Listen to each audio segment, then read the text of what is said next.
Exercice numéro 7, page 28. Calcule mentalement puis donne le résultat sous forme d'une fraction.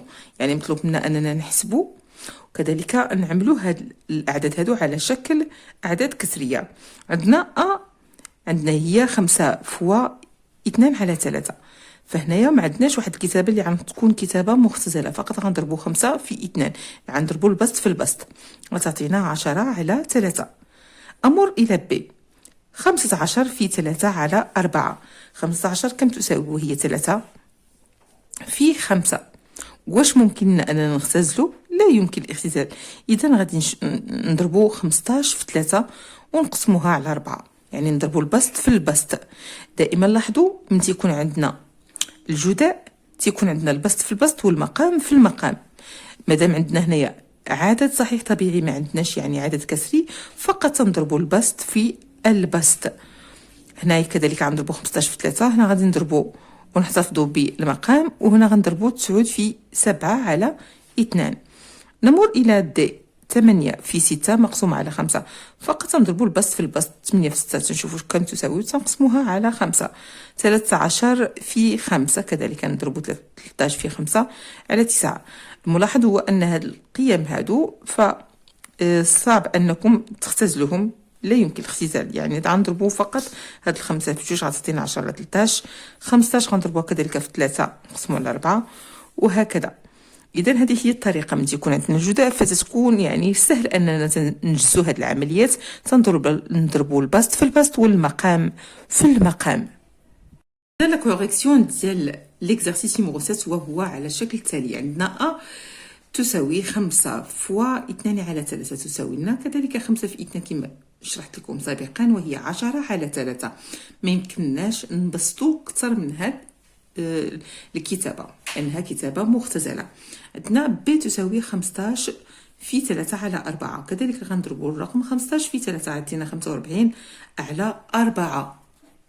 كذلك بالنسبة لهذه الكتابة هذه 45 على 4 كتابة مختزلة، ما يمكنناش أننا نختزلوها أكثر. فعندنا غادي نمروا للسي. 9 في 7 على 2 كم يساوي؟ تنضربوا فقط 9 في 7 تعطينا 63 على 2.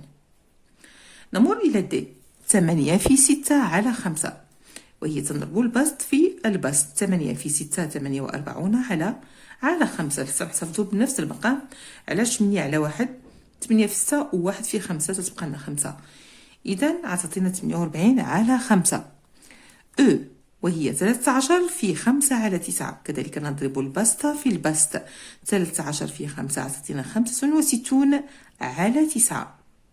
بالنسبة لأف وهي 8.5 في 4 على 5 يساوي 34 على 5. Exercice numéro 8, page 28. Dans une classe de 30 élèves, 2 sur 3 des élèves font de l'anglais et le reste de la classe fait de l'allemand. Tita, combien des élèves font de l'anglais؟ يعني عندنا واحد القسم تيحتوي على 30 تلميذ، يعني 2 على 3 من التلاميذ تيعملوا اللغة الإنجليزية، لكن الباقي ديالهم تيقراو يعني الألمانية. تيتا، كم من الأطفال أو من التلاميذ اللي هما تيقراو لنا المادة ديال الإنجليزية؟ ب. combien des élèves font de l'allemand؟ يعني وكم من التلاميذ الذين يدرسون الألمانية؟ فبالنسبة للعدد ديال التلاميذ المجموعين اللي في القسم فعندنا 30 تلميذ. أمر إلى الإجابة على السؤال الأول. les élèves qui font de l'anglais. فعندنا عندنا يعني شحال من تلميذ؟ عندنا on a 30 élèves، عندنا 30 تلميذ يعني 10 10 10. علاش قسمتهم بهذه الطريقة هذه؟ خدينا هاد السطر هذا قسمناه على 3، يعني نفس النسبة على 3. علاش؟ عندنا 2 على 3 منهم اللي تيقراو اللغة اش من اللغة اللي تيقراو اللغة الإنجليزية، والما تبقى تيقراو اللغة الألمانية. إذا إلا خدينا هاد النسبة ديال 30 ديال التلاميذ وتيقراو 2 على 3 منهم تيقراو اللغة الإنجليزية، كم تبقى؟ يعني الباقي ديال اللغة الألمانية. فعندنا 1 على 3 1 على 3 1 على 3. إلا جزأناها بهذا المجموع ديالهم غيعطينا 3 على 3 يعني 100%. إذا مادام عندنا 2 على 3 غادي نجمعوا هاد 10 زائد 10 غتعطينا 20. 20 منهم تيقراو الإنجليزية و10 منهم تيقراو لنا الألمانية. إذا وبالنسبة للنسبة ديال التلاميذ اللي تيقراو الألمانية غتكون عندنا هي 1 على 3. Les élèves qui font de l'anglais, on a 30 élèves اللي هما اللي كيف مثلا قلنا 30 ديال التلميذ قسمناهم على حساب هاد المثلثه. قلنا 2 على 3 منهم تيقراونا الانجليزيه فغنجمعوا هاد 10 زائد 10 تعطينا 20 يعني 20 تلميذ اللي تيقرا لنا الانجليزيه. اما ما تبقى فهما 10 اللي غيبقاو يقراو لنا الالمانيه. Et combien des élèves font de l'allemand يعني شحال من تلميذ غيقرا لنا الالمانيه. اذا مادام عرفنا التلاميذ اللي يقراونا الانجليزيه وعندنا المجموع ديال التلاميذ ديال القسم، اذا غنشدو 30 ديال التوتال غنقصوا منه العدد ديال التلاميذ اللي قراونا الانجليزيه يبقى لنا 10 ديال التلاميذ اللي غيقراو اللغه الالمانيه. بالنسبه ديال 1 على 2 دي زيليف فون دو لالمون يعني النسبه ديالهم هو 1 على 2. 1 على 2. Exercice numéro 10. Simplifié par 4 يعني مطلوب لنا أننا نختزلوا بالرقم 4. فعندنا A تساوي 8 على 12 8 sur 12.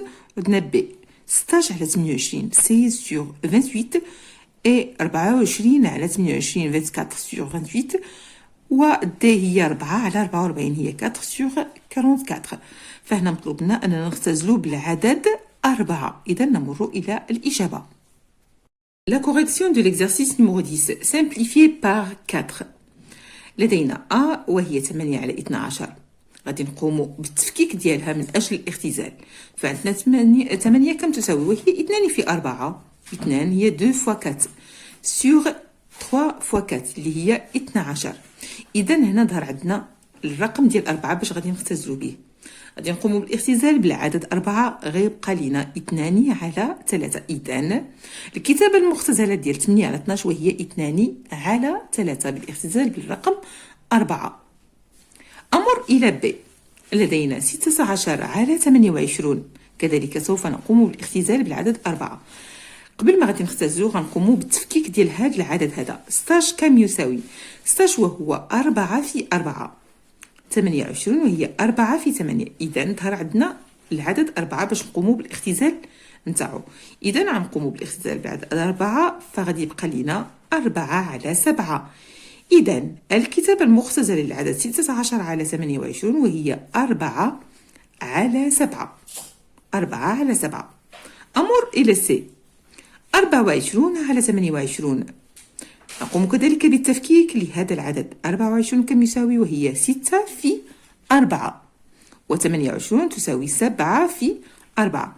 إذا ظهر لدينا العدد 4 سوف نقوم بالاختزال به. سوف يتبقى لدينا 6 على 7. إذا الكتابة المختزلة ل 24 على 28 وهي 6 على 7.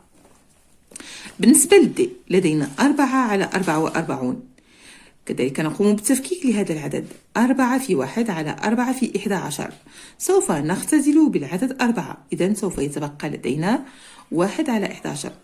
إذا الكتابة المختزلة للعدد 4 على 44 وهي 1 على 11. Exercice numéro 11. Compléter les égalités. فعندنا هاد المتساويات هذه على هذا الشكل هذا.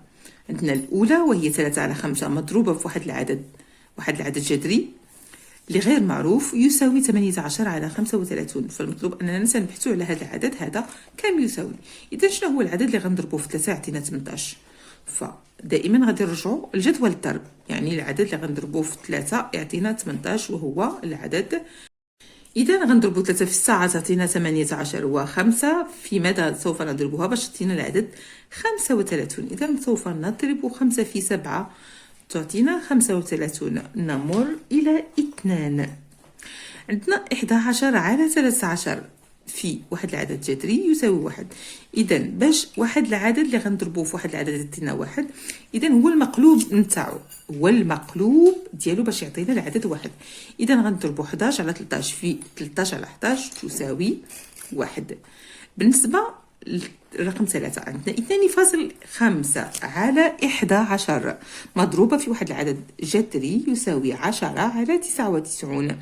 إذا باش غادي نبحثوا على هذا العدد هذا، فقط نشدو هذا العدد ديال 10 نقسموه على 2.5 تنصيبوا هذا العدد اللي تنبحثوا عليه، وكذلك غنشدو 99 غنقسموها على 11 غتعطينا هذا العدد. اذا 11 غنضربوها في 9 غتعطينا 99، وهنايا 2.5 غنضربوها في 4 غتعطينا 10. اذا العدد المبحوث عنه هو 4 على 9. بالنسبة رابعا لدينا 3 على 4 مضروبة في 7 على واحد العدد اللي غير معروف يساوي 7 على 8. فهنا كذلك تنبحثوا على هذا العدد هذا. اذا شنو هو العدد اللي تنبحثوا عليه باش غادي نضربوه في واحد العدد غيعطينا 8؟ لاحظوا جيدا، فهنا يبقى لنا غير العدد 7. اذا خصنا نتخلصوا من هذا العدد ديال 3. اذا غادي نضربوه فيه فاش في المقام غنضربوه في 3. شنو هو العدد كذلك اللي غادي نضربوه؟ هنا غنكونوا تخلصنا من 3. اذا شنو هو العدد اللي غنضربوه في 4 وعطينا 8 وهو العدد 2؟ اذا غنضربوه هاد 3 في 2 غتعطينا 6. العدد المبحوث عليه وهو 7 على 6. علاش؟ باش ملي غنديروا التفكيك ديال 6 غتعطينا 3 في 2. 3 غنختزلوا بها غتبقى لنا 2. اذا غنضربوها في 4 تعطينا 8. اذا العدد المبحوث عنه وهو 7 على 6. نمر الى الاجابه مكتوبه. الإجابة على تمرين 11 كومبليتي ليغاليتي. عندنا المتساوية الأولى وهي 3 على 5 مضروبة في واحد العدد اللي هو كسري يساوي 18 على 35. إذا هذا العدد المبحوث عنه هو 3 في 6 على 5 في 7. 3 في 6 تعطينا 18 5 في 7 تعطينا 35. إذا العدد المبحوث عنه هو 6 على 7. أمر بالنسبة للمتساوية الثانية وهي 11 على 13 مضروبة في واحد العدد اللي هو جذري يساوي 1. فأي حاجة غادي نضربوها، أي عدد غنضربوه في المقلوب ديالو تعطينا 1. إذا العدد المبحوث عنه هو 11 على 13 مضروبة في 13 على 11 يساوي 1. نقوم بالاختزال بعدد 13 بسطا وبالمقام و11 في البسط وفي المقام، ثم نحصل على رقم 1. إذا مقلوب ديال واحد العدد مضروب في هذاك العدد ديالو فغيعطينا 1. إذا أمر إلى المتساوية الثالثة. لدينا المتساوية الثالثة وهي 2.5 على 11 مضروبة في واحد العدد اللي هو جذري يساوي 10 على 99. إذا العدد المبحوث عنه وهو 4 على 9. غادي نضربو 2 في 5 في 4 فاصل 5 في 4 غتعطينا رقم 10 و11 مضروبة في 9 تساوي 99. إذا العدد المبحوث عنه هو 4 على 9. أمر إلى المتساوية الثالثة الرابعة. 3 على 4 مضروبة في 7 على واحد العدد يساوي 7 على 8. فهنايا غادي نضربو في العدد 6. إلا فككنا العدد 6 فهو 3 في 2. إذا غنقوم بالاختزال بعد 3 كم يتبقى لدينا 2 سوف نضربها في 4 سوف تعطينا 8. إذا العدد المبحوث عنه هو 6. 6 في 6 كيف ما قلت لكم غادي نفكوها وغنقوموا بالاختزال بعد 3 غيبقى لنا هنايا 2. Exercice numéro 12. Tita, donnez une fraction égale à 9 sur 5 dont le dénominateur est 35. مطلوب من اننا نبحثوا على واحد العدد اللي غيكون يساوي العدد 9 على 5 ويكون المقام ديالو هو 35. اذا غادي نبحثوا عليه من بعد ما انني غادي نشرح لكم الاسئله المتبقيه. لدينا ب وهي donner une fraction égale à 2 sur 7 dont le dénominateur est 35. كذلك مطلوب أننا نبحثوا على واحد العدد اللي تساوي لنا 2 على 3 وتيكون المقام ديالو هو 35. يعني 2 على 7 تساوي لنا واحد العدد على 35. إذا مطلوب من أننا نبحثوا على هذاك البسط هذاك. بالنسبة لسي calculer la somme 9 sur 5 plus 2 sur 7. هو مطلوب منا اننا نحسبوا المجموع ديال 9 على 5 زائد 2 على 7. فبالنسبه لهذا السؤال هذا سي فهو يعني غادي نجاوبوا عليه انطلاقا من ا و بي. يعني دوم اننا بحثنا على 9 على 5 كم يساوي وبحثنا على 2 على 7 ولقيناها كم تساوي. اذا غادي نجمعوا هذوك المتساويتين بجوج بهم باش غيعطينا لا سوم لهاد العددين الجذريين. La correction de l'exercice numéro 12. Donner une fraction égale à 9 sur 5 dont le dénominateur est 35. فهنايا كما قلت لكم 9 على 5 تساوي لنا واحد العدد على 35. غادي نبحثوا على هذا العدد. باش نبحثوا على هذا العدد غادي نشوفوا المقام ديال 9 على 5 وهو 5. عندنا هنا 35. شنو هو العدد اللي غنضربوه في 5 يعطينا 35 وهو العدد 7. اذا غادي نضربوه في 7 بسطا ومقاما. إذا 9 في 7 وهو 63 و5 في 7 هي 35. إذا وجدنا هذا الرقم اللي سنحوسوا عليه وهو رقم 63. 63 على 35. أمر إلى petite b. Petite b. Donner une fraction égale à 2 sur 3 dont le dénominateur est 35. كذلك تقريبا نفس السؤال اللي مرينا فيه اولا. عندنا 2 على 7 يساوي واحد العدد على 35. 35 هي الرقم اللي في المقام. المبحوث على البسط شنو هو العدد اللي غادي يكون في البسط. اذا باش نعرفوا هذا العدد هذا غادي نرجعوا للمقامات. عندنا 7 وعندنا 35. اذا شنو هو العدد اللي غنضربوه فيه 7 باش يعطينا 35؟ هو العدد 5 وهو العدد 5. إذا غنضربو 7 في 5 تعطينا 35. نفس العدد غنضربو في البسط وهي 2 في 5 غتعطينا 10. إذا العدد المبحوث عنده عليه وهو 10. 10 على 35. أمر إلى سي. Calculer la somme 9 sur 5 plus 2 sur 7.